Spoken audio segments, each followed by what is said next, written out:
प्रिय विद्यार्थियों, मैं मधुकर गढ़, सहाचार्य अर्थशास्त्र, राजकीय महाविद्यालय शाहपुरा, जिला भीलवाड़ा में कार्यरत हूँ। आज मैं आपको रोजगार के क्लासिकल सिद्धांत पर कीन्स की आपत्ति या रोजगार के प्रतिष्ठित सिद्धांत की आलोचनाओं तथा कमियों के बारे में जानकारी दूंगी। इस संबंध में माल्थस से के नियम का कट्टर विरोधी था। कार्ल मार्क्स, हॉब्सन, अफ्टालियन तथा क्लार्क ने भी से के नियम की कटु आलोचना की। 1930 की विश्वव्यापी आर्थिक मंदी ने प्रतिष्ठित अर्थशास्त्रियों के रोजगार सिद्धांत का खोखलापन जाहिर कर दिया, क्योंकि उस समय बहुत अधिक बेरोजगारी थी, अति उत्पादन की स्थितियां थी और इस वजह से बेरोजगारी और अति उत्पादन की स्थितियों ने प्रतिष्ठित रोजगार सिद्धांत का खोखलापन स्पष्ट कर दिया। कीन्स ने प्रतिष्ठित अर्थशास्त्रियों के रोजगार सिद्धांत की कटु आलोचना की और अपने ग्रंथ जनरल थ्योरी में नए रोजगार सिद्धांत का प्रतिपादन किया। रोजगार के प्रतिष्ठित सिद्धांत की प्रमुख आलोचनाएं इस प्रकार से हैं। पहला है, से का नियम पूर्ति अपनी मांग स्वयं उत्पन्न कर लेती है, भ्रम पैदा करने वाला एवं दोषपूर्ण है। तो इस संबंध में से ने कहा था कि पूर्ति अपनी मांग स्वयं उत्पन्न कर लेती है, अर्थात जितनी पूर्ति होती है उसी के बराबर मांग हो जाती है। लेकिन व्यवहार में हम ऐसा नहीं देखते हैं, क्योंकि उत्पादन के साधन अपनी समस्त आय को व्यय न करके कुछ भाग बचा लेते हैं। बढ़ती बचतों के कारण समस्त मांग समस्त पूर्ति के बराबर नहीं हो पाती। मांग के मुकाबले पूर्ति का आधिक्य बेरोजगारी को जन्म देता है। अतः मांग व पूर्ति में संतुलन बनाए रखने के लिए राजकीय हस्तक्षेप आवश्यक है। इसके बाद दूसरा है, मजदूरी दरों में कटौती बेरोजगारी का हल नहीं। इस संबंध में प्रतिष्ठित अर्थशास्त्रियों ने ये कहा था कि अगर अर्थव्यवस्था में बेरोजगारी है तो मजदूरी की दरों में कटौती करके अधिक व्यक्तियों को रोजगार दिया जा सकता है, लेकिन ये उसका समाधान नहीं है। कीन्स ने कहा कि मजदूरी एक ओर लागत का भाग है, वहाँ दूसरी ओर मजदूरों के लिए आय का स्रोत भी है, क्योंकि कीन्स ने कहा कि मजदूरी में कटौती होगी तो श्रमिकों की आय व क्रय शक्ति में कमी होगी। इसके कारण प्रभावपूर्ण मांग में कमी होगी, रोजगार में कमी होगी और इस तरह से कीन्स रोजगार वृद्धि के लिए मजदूरी दरों में कटौती का कट्टर विरोधी था। कीन्स ने कहा कि किसी विशिष्ट उद्योग में मजदूरी कटौती उस उद्योग में रोजगार वृद्धि के लिए उपयुक्त है, पर समस्त अर्थव्यवस्था के लिए यह धारणा मिथ्या है। इसके बाद तीसरा है, पूर्ण रोजगार एवं संतुलित अर्थव्यवस्था के लिए राज्य का हस्तक्षेप आवश्यक है। इस संबंध में प्रतिष्ठित अर्थशास्त्रियों ने ये कहा था कि अर्थव्यवस्था में पूर्ण रोजगार पाया जाता है, अर्थव्यवस्था स्वतः समायोजित स्व संतुलित होती है, पूर्ण प्रतियोगिता वाली स्वतंत्र अर्थव्यवस्था पाई जाती है। लेकिन कीन्स के अनुसार पूंजीवादी अर्थव्यवस्था कभी भी व्यवहार में स्व संचालित और स्वयं समायोजित अर्थव्यवस्था नहीं होती, क्योंकि धनिकों व निर्धनों में आय की असमानता, पूर्ति व मांग में असंतुलन, अति उत्पादन एवं बेरोजगारी को जन्म देती है। अतः पूर्ण रोजगार संतुलन के लिए मांग एवं पूर्ति में समायोजन हेतु राजकोषीय एवं मौद्रिक नीतियों के माध्यम से राजकीय हस्तक्षेप आवश्यक है, अर्थात अर्थव्यवस्था स्व संचालित नहीं होती, उसमें सरकार का हस्तक्षेप होना आवश्यक होता है। इसके बाद चौथा है, बचत एवं विनियोग में संतुलन ब्याज दर से न होकर आय के स्तर से होता है। इस संबंध में प्रतिष्ठित अर्थशास्त्री बचत एवं विनियोग में समानता का आधार ब्याज दर को मानते थे, अर्थात ब्याज दर के द्वारा बचत और निवेश में समानता स्थापित होती है। यदि सेविंग ग्रेटर देन इन्वेस्टमेंट, अर्थात बचत अधिक है विनियोग से, तो ब्याज की दर आर कम होगी तथा विनियोग बढ़कर बचतों के बराबर हो जाएंगे। और इसके विपरीत सेकंड है, यदि saving is less than investment I, अर्थात बचतें कम है विनियोग से, तो रेट ऑफ इंटरेस्ट अर्थात आर, ब्याज की दर बढ़ेगी तथा बचतें बढ़कर विनियोग के बराबर हो जाएंगी। तो इस तरह से प्रतिष्ठित अर्थशास्त्रियों ने ब्याज दर के द्वारा बचत और विनियोग में समानता स्थापित की थी। लेकिन कीन्स के अनुसार बचत आय स्तर से प्रभावित होती है, विनियोग ब्याज दर तथा पूंजी की सीमांत उत्पादन कुशलता MEC marginal efficiency of capital से अधिक प्रेरित होते हैं। बचत और विनियोग में समानता ब्याज दर से स्थापित नहीं होती वरन आय के स्तर से स्थापित होती है। इसके बाद पांचवी आलोचना है, पूर्ण प्रतियोगिता एक काल्पनिक एवं मिथ्या धारणा है। प्रतिष्ठित अर्थशास्त्री व्यवहार में पूर्ण प्रतियोगिता मान करके चलते हैं, लेकिन पूर्ण प्रतियोगिता व्यवहार में नहीं पाई जाती है। व्यवहार में अपूर्ण प्रतियोगिता या एकाधिकार की स्थितियां देखने को मिलती हैं। इसके बाद छठा पॉइंट है, प्रतिष्ठित सिद्धांत व्यापार चक्रों की व्याख्या करने में असमर्थ है, क्योंकि से ने कहा कि पूर्ति स्वयं अपनी मांग का निर्माण करती है, अर्थात जितनी पूर्ति है उतनी ही मांग है, दोनों में संतुलन है, अतः अति उत्पादन या अल्प उत्पादन नहीं होगा। और इस तरह से प्रतिष्ठित सिद्धांत के द्वारा तेजी मंदी या व्यापार चक्रों की व्याख्या नहीं की जा सकती।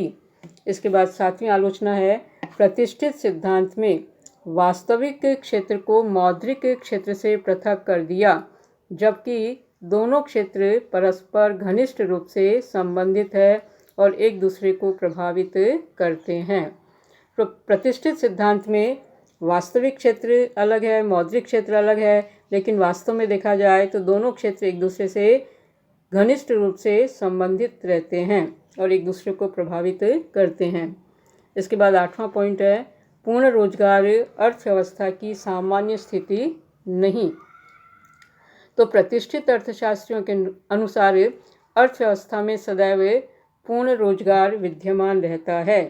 बेरोजगारी की अल्पकालिक स्थिति आर्थिक शक्तियों के स्वतंत्र संचालन से स्वतः समाप्त होकर पूर्ण रोजगार की प्रवृत्ति होती है। लेकिन कीन्स के अनुसार अर्थव्यवस्था में रोजगार का स्तर प्रभावपूर्ण मांग पर निर्भर करता है, अतः पूंजीवादी अर्थव्यवस्था में प्रभावपूर्ण मांग का सदैव पूर्ण रोजगार के स्तर के बराबर होना आवश्यक नहीं है।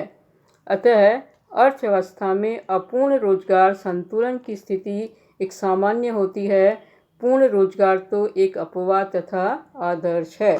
तो इस तरह से प्रतिष्ठित अर्थशास्त्री तो पूर्ण रोजगार को एक सामान्य स्थिति मानकर चलते हैं और कीन्स ये कहते हैं कि अर्थव्यवस्था में अपूर्ण रोजगार एक सामान्य संतुलन की स्थिति है, पूर्ण रोजगार तो अपवाद तथा आदर्श स्थिति है।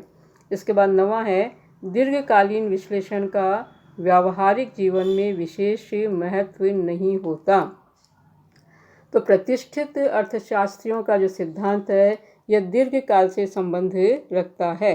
तो कीन्स ये कहते हैं कि ऐसे सिद्धांत का कोई औचित्य नहीं है जिसका संबंध दीर्घकाल से है, क्योंकि दीर्घकाल में हम सब मर जाते हैं, तो ऐसे सिद्धांत का कोई फ़ायदा नहीं है। तो कीन्स ने अल्पकालीन रोजगार सिद्धांत का प्रतिपादन कर वर्तमान समस्या का तात्कालिक समाधान प्रस्तुत किया। इसके बाद 10वां है, साधनों का अपव्यय एवं उचित आवंटन का अभाव। तो पूर्ण रोजगार व अति उत्पादन की अनुपस्थिति से साधनों का उचित वितरण नहीं होता। इस संबंध में कीन्स ने कहा है कि स्वतंत्र उद्यम प्रणाली में उत्पादन तथा रोजगार में समय समय पर उतार चढ़ाव के कारण साधनों का काफ़ी अपव्यय होता है, जो मूर्खतापूर्ण एवं आत्मघाती है। इसके बाद 11वां है, मौद्रिक एवं राजकोषीय नीतियों की महत्वपूर्ण भूमिका की उपेक्षा। तो कीन्स के अनुसार प्रतिष्ठित अर्थशास्त्रियों ने राजकीय हस्तक्षेप को अनावश्यक मानकर मौद्रिक नीति व राजकोषीय नीति द्वारा अर्थव्यवस्था में विकास, स्थायित्व एवं नियंत्रण संबंधी भूमिका की अवहेलना की। प्रतिष्ठित अर्थशास्त्रियों ने मुद्रा को निष्क्रिय माना, जबकि मुद्रा आज रोजगार, आय व उत्पादन निर्धारण में महत्वपूर्ण भूमिका निभाती है। यह भविष्य एवं वर्तमान के बीच एक कड़ी है। तो इस तरह से प्रतिष्ठित अर्थशास्त्रियों ने मुद्रा को निष्क्रिय माना और मौद्रिक व राजकोषीय नीति की उपेक्षा की, जबकि कीन्स ने इसका विरोध किया। इसके बाद 12वां है, क्लासिकल सिद्धांत में मुद्रा की मांग केवल एक प्रयोजन, लेन देन या सौदों के लिए। तो प्रतिष्ठित सिद्धांत में मुद्रा की मांग केवल एक उद्देश्य के लिए की जाती है, लेन देन या सौदा उद्देश्य, जबकि कीन्स ये कहते हैं कि दूरदर्शिता और सट्टा उद्देश्य के लिए भी मुद्रा की मांग की जाती है और मुद्रा को इन तीन उद्देश्यों के लिए नकद या तरल रूप में रखा जाता है। इसके बाद 13वां है, क्लासिकल सिद्धांत के लागू होने में कई प्रकार की बाधाएं आती हैं, जैसे मजदूर संघों, न्यूनतम मजदूरी कानून, एकाधिकार आदि के कारण स्वतंत्र व पूर्ण प्रतिस्पर्धा का वातावरण नहीं मिलता। इन बाधाओं के कारण नकद मजदूरी व कीमत स्तर की नम्यता में रुकावट आती है। और 14 पॉइंट है, आधुनिक अर्थव्यवस्थाओं में कई अंतर्निहित लक्षण जैसे तकनीकी रुचियों, श्रम की पूर्ति आदि के निरंतर परिवर्तन भी क्लासिकल सिद्धांत के लागू होने में बाधा डालते हैं। तो ये आलोचनाएं हैं जो कीन्स के द्वारा की गई है। इसके बाद हम लेते हैं कि भारतीय अर्थव्यवस्था में क्लासिकल मॉडल की प्रासंगिकता या सार्थकता क्या है। तो पहला है कि बेरोजगारी की समस्या का उचित हल नहीं।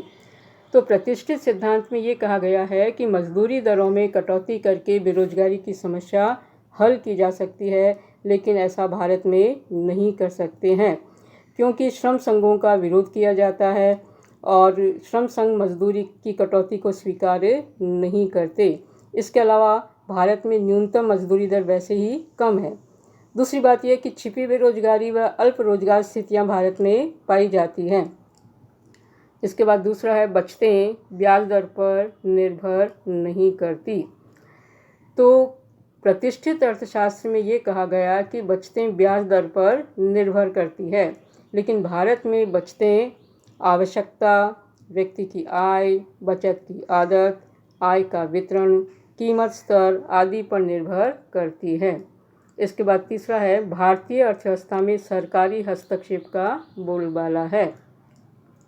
तो प्रतिष्ठित रोजगार सिद्धांत में ये माना गया है कि सरकार कोई हस्तक्षेप नहीं करती, जबकि भारतीय अर्थव्यवस्था में सरकार का हस्तक्षेप है। यहाँ पर मिश्रित नियोजित अर्थव्यवस्था है जिसमें सरकारी हस्तक्षेप पाया जाता है। इसके बाद चौथा है, मुद्रा की पूर्ति व कीमत स्तर में प्रत्यक्ष आनुपातिक संबंध नहीं। तो प्रतिष्ठित अर्थशास्त्री ये कहते हैं कि मुद्रा की पूर्ति और कीमत स्तर में प्रत्यक्ष और आनुपातिक संबंध पाया जाता है, लेकिन भारत में हम ये देखते हैं कि मुद्रा की पूर्ति व कीमत स्तर में प्रत्यक्ष और आनुपातिक संबंध नहीं होता है। इसके अतिरिक्त गैर मौद्रिक घटक भी कीमत स्तर को प्रभावित करते हैं। इसके बाद पांचवा है, भारतीय अर्थव्यवस्था में बेरोजगारी एवं मुद्रास्फीति दोनों ही विचित्र स्थितियां साथ साथ हैं, क्योंकि प्रतिष्ठित अर्थशास्त्री ये कहते हैं कि बेरोजगारी की समस्या मंदी के कारण आती है, लेकिन भारत में बेरोजगारी भी है और मुद्रा प्रसार भी है, दोनों ही विचित्र स्थितियां एक साथ पाई जाती है। और छठा है, वास्तविक क्षेत्र तथा मौद्रिक क्षेत्र का परस्पर घनिष्ठ संबंध पाया जाता है। तो क्लासिकल मॉडल भारत के विकास एवं रोजगार वृद्धि में अप्रासंगिक है। अब हम लेते हैं कि क्लासिकल अर्थशास्त्रियों के विचारों की भारतीय अर्थव्यवस्था में सीमित सार्थकता है। पहला है, माल्थस का जनसंख्या सिद्धांत। तो माल्थस ने ये कहा था कि जनसंख्या तीव्र रफ्तार से बढ़ती है और उसकी तुलना में खाद्यान्नों में वृद्धि अपेक्षाकृत धीमी गति से होती है। साथ ही जनसंख्या को संतुलित करने के लिए प्राकृतिक प्रकोप आते रहते हैं और इस तरह से माल्थस का जनसंख्या सिद्धांत भारत में लागू होता है। इसके बाद दूसरा है फिशर का मुद्रा परिमाण सिद्धांत तथा मुद्रास्फीति। तो फिशर ने ये कहा था कि मुद्रा की मात्रा बढ़ने पर कीमत स्तर बढ़ जाता है। तो ये मोटे रूप में हम भारत में भी देखते हैं कि मुद्रा की पूर्ति बढ़ने पर कीमतों में वृद्धि होती है। इसके बाद तीसरा है रिकार्डो का श्रम की मांग एवं पूर्ति का विश्लेषण। तो रिकार्डो के अनुसार न्यूनतम जीवन निर्वाह स्तर की मजदूरी पर श्रम की पूर्ति असीमित होती है और नीची मजदूरी पर श्रम की मांग अधिक होती है। अतः पूंजी की पूर्ति को बढ़ाकर प्रचलित न्यूनतम मजदूरी दरों पर अंततः पूर्ण रोजगार की स्थिति प्राप्त करना संभव है। और चौथा है मार्शल बचत की वृद्धि को श्रमिकों की वास्तविक मजदूरी में वृद्धि के लिए आवश्यक बताता था। तो इस तरह से प्रतिष्ठित रोजगार सिद्धांत की भारत में सीमित सार्थकता है। कुल मिलाकर निष्कर्ष के रूप में हम ये कह सकते हैं कि रोजगार का प्रतिष्ठित सिद्धांत गलत मान्यताओं, दीर्घकालीन प्रकृति एवं व्यावहारिकता से दूरी के कारण अब निरर्थक लगता है। फिर भी यह कीन्स के रोजगार सिद्धांत के लिए आधार सिद्ध हुआ है।